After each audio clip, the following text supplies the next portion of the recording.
From July 2020 to July 2021, 4,583 residents from outside the U.S.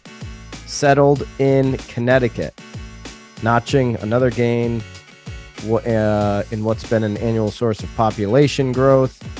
The total number was 5337. Is one paragraph above that is 5337.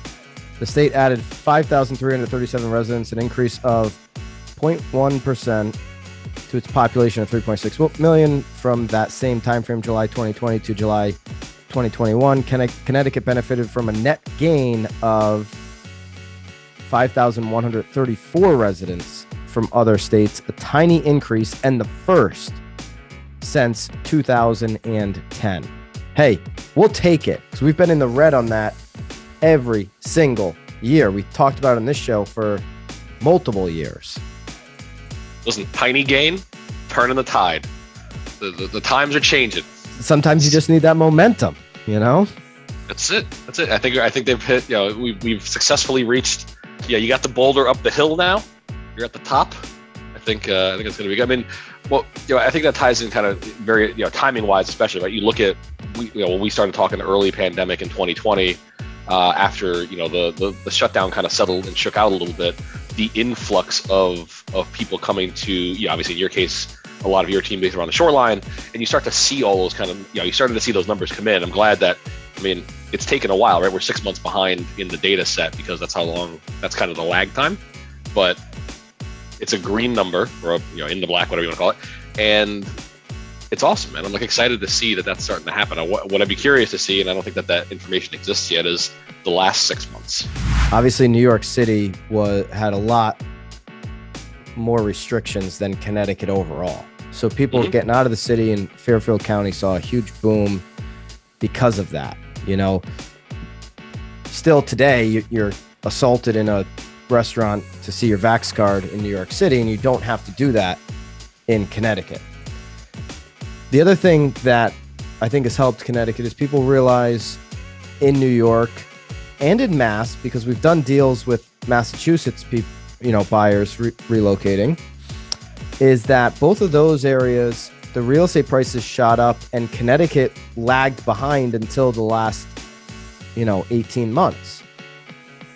So if you could work from home, but you wanted to stay in the Northeast, and maybe you had, a need to get to Boston and New York sometimes, or, you had business in both of those cities, but you can now work, majority of your time from home. You can move to Connecticut and you could actually get a home for less money than you would have to buy in most of the areas on the eastern side of Mass and certainly New York City.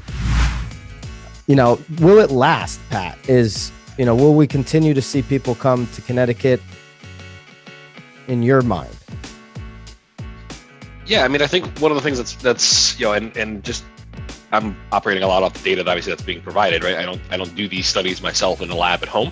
Some of the information that they're talking about here, there seems to be a very strong draw from international. If you look at the numbers that you gave, for instance, we had 5,337 people move into the state. 4,583 of those are from outside the U.S. So, there seems to be a very strong international draw, which I'd be very curious to kind of learn a little more about, in terms of where is that coming from? But if you go a little further down, they talked about how that's been a fairly common process. So in 10 years, from 2011 to 2020, Connecticut drew 146,000 residents in net migration from outside the U.S. over the course of 10 years. That's 15,000 people a year that are coming from outside the United States, landing in Connecticut. We outperformed everybody around us in the Northeast. We're usually in that category historically. We haven't had a gain since 2010. So we're usually right there with New York's, New Jersey, Mass, and Pennsylvania. Now, on the flip side, you've got Florida at number one for inbound migration. And you've got, people leaving New York, New Jersey and going there, a little bit obviously coming here. But I think Florida's in like the early innings where people are going to continue to go there. All the Sun Belt states majority of them saw a huge gain. Yeah.